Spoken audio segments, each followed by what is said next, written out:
Vous avez enterré votre frère ? Ce message, Katia Kholodnikova le reçoit le 1er décembre 2022. À ce moment-là, cela fait 9 mois qu'elle est sans nouvelles de son frère Andriy, un militaire ukrainien porté disparu sur le front. Le SMS vient d'un numéro de portable russe. Son auteur dit être un ancien soldat qui a participé à l'invasion de l'Ukraine. Le dernier homme à avoir vu son frère en vie, avant de le tuer. Tu as vu mon frère en personne ? Oui, il était blessé, il continuait à tirer sur nous. Je lui ai crié de déposer les armes. Tu l'as touché à la tête ? Blessures multiples, incompatibles avec la vie. En analysant leurs échanges, et grâce à une enquête sur les réseaux sociaux, nous avons pu identifier le meurtrier du frère de Katia. L'utilisation d'images satellites nous a permis de reconstituer la chronologie des événements et dessiner l'archétype du combattant envoyé sur le front par Vladimir Poutine.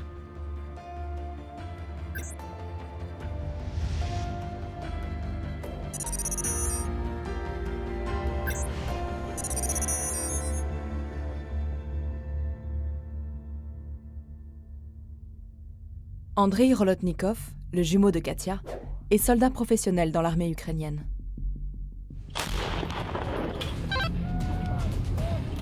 Quand la Russie envahit l'Ukraine en 2022, il combat avec son unité dans le Donbass, à l'est du pays, et donne régulièrement des nouvelles à sa famille. Vivant. Vivant. 13-го ми ще з ним десь о 4:30 ранку ми з ним балакали. Та почала судорожно писати йому на телефон. Щось відчувала, що щось не те. Та після 13 березня зв'язку з ним не було ніякого. Pourtant, pendant 3 semaines, le téléphone d'Andriy continue d'apparaître comme en ligne sur la messagerie WhatsApp. Inquiète, elle fait tout pour localiser son frère et publie des avis de recherche sur les réseaux sociaux. Aidez-moi à retrouver mon frère. Peut-être que quelqu'un ici sait quelque chose.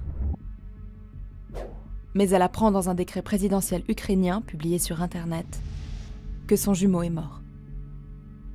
Son nom figure dans cette liste de soldats décorés à titre posthume. Dans son dossier militaire, elle découvre sa date et son lieu de décès. Le 13 mars 2022, dans le village de Mikilske, dans la région de Donetsk. Ce jour-là, le village tombe sous le contrôle de l'armée russe. В ходе наступательных действий установлен контроль над южными районами населенных пунктов Благодатная, Владимировка, Павловка и Никольская. Dans cette zone occupée, qui, pendant 3 semaines, a utilisé le téléphone d'Andriy? Katia réussit à obtenir les localisations GPS sous le téléphone à borner. Du 13 au 25 mars, il est entre les villages de Volnovakha, Vuhledar et Petrivka. Le 16 avril, il apparaît à Polohi, puis le 17 à Ulaipole, et enfin à Fedorivka, le 22 avril 2022. Chacune de ces villes a été le théâtre de violents combats, comme le montrent ces images amateurs publiées sur TikTok et Telegram. Des quartiers résidentiels détruits, des cadavres de combattants qui jonchent le sol. Un soir, Katia apprend enfin qui utilisait le portable d'Andriy, dans des messages qu'elle reçoit d'un inconnu. Ton frère avait 2 téléphones, nous les avons pris pour les donner à nos commandants. Je n'arrive pas à dormir, je n'arrête pas de rêver de ton frère. As-tu déjà tué quelqu'un ? Non. Ton frère était mon premier. Les suivants sont passés comme une lettre à la poste. Je suis vraiment désolé que ça se soit passé comme ça. Après plusieurs échanges, ils s'appellent en vidéo. La jeune femme parvient à faire des captures d'écran du visage du soldat. Pendant leur conversation, ils se présentent sous un faux nom. Mais grâce à des logiciels de reconnaissance faciale, nous avons réussi à l'identifier. Nous l'appellerons Timur. Sur les réseaux sociaux de ses proches, des centaines de photos nous permettent d'en savoir plus sur lui. Il a 31 ans, est marié et a 2 enfants. Il vient d'une petite ville de Bachkérie, une région située à 1400 km à l'est de Moscou. Et il est tatar, une ethnie musulmane de Russie. Enfant, Timur aime le sport. Il est membre d'un club militaro-patriotique au sein de son école. À 20 ans, il rejoint une académie militaire. Une fois ses études terminées, le jeune homme s'engage dans l'armée russe sous contrat. Sur cette photo, l'insigne sur son bras droit est celui du 291e régiment de fusiliers motorisés, une unité de l'armée de terre russe.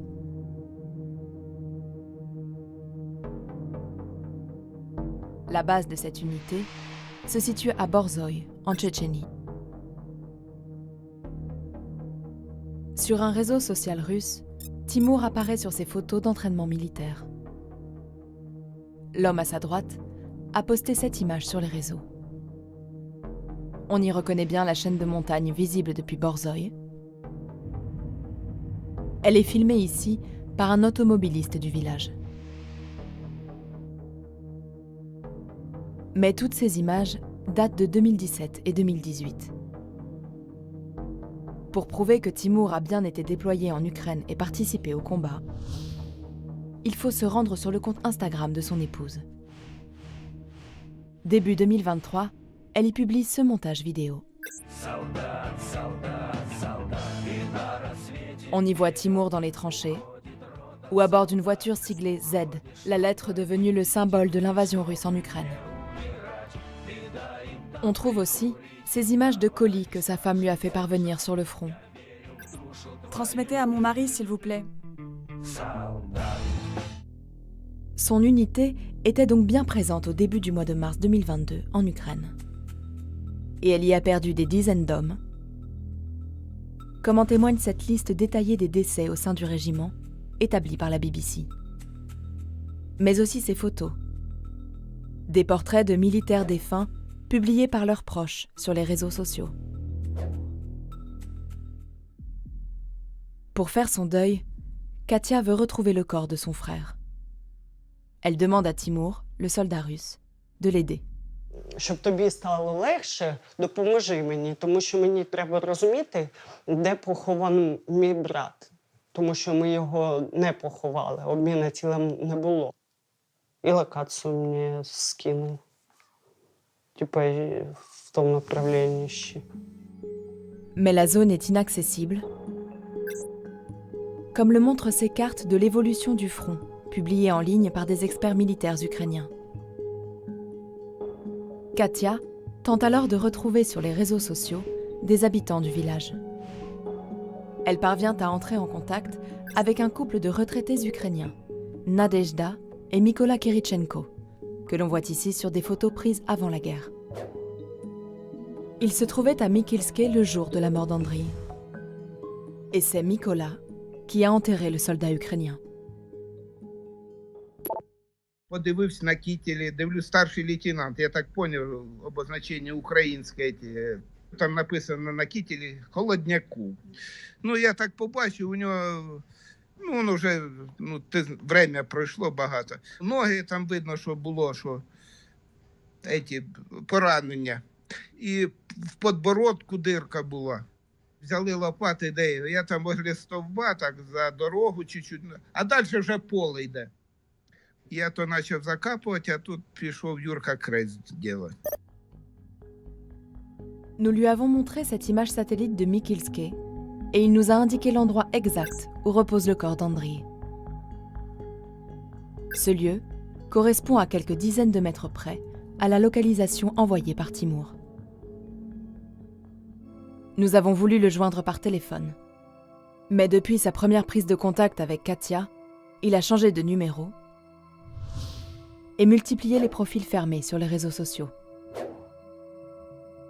Pour le retrouver, nous avons cherché sur des banques de données personnelles qui ont fuité en Russie et sont accessibles via Telegram. Elles contiennent des informations sur des milliers de ressortissants russes. Date de naissance, passeport, adresse, ainsi que des numéros de téléphone, dont le portable actuel de Timur. Bonjour, je suis documentariste. J'enquête sur les premières semaines de la guerre et l'avancée des troupes russes en direction de Zaporijjia. J'aimerais en parler avec vous. Il s'est passé 2 ans. Pourquoi remuer tout ça?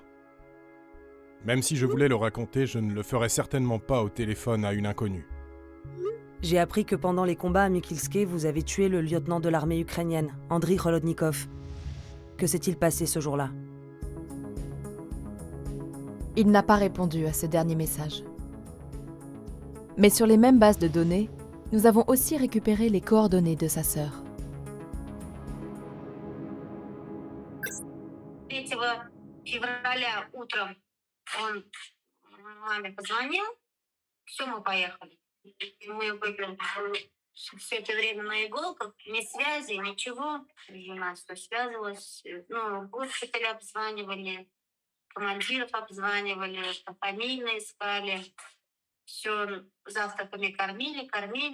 В итоге он сам на связь пришел. В конце мая приехал. И он был как бы, не такой был, как он уезжал.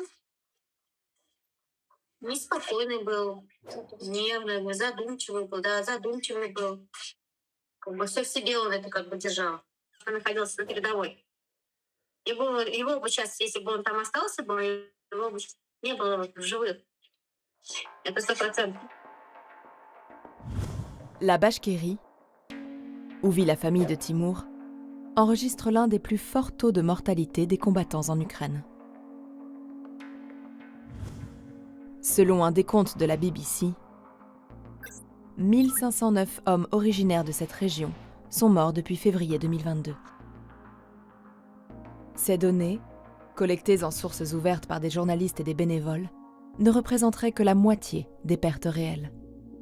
This Russian region has been on top of our list for the number of losses. But this is due to the fact that in the Republic of Bashkortostan, as well as in Buryatia and Dagestan, for example, there are not that many chances for young males to find a stable job. The army has been their social list, their ticket to get to some decent positions in their lives. So that's why it seems that, even before the invasion, many young males in Bashkortostan, they were choosing professional contract army service as their way of living, as their way of earning and providing for their families.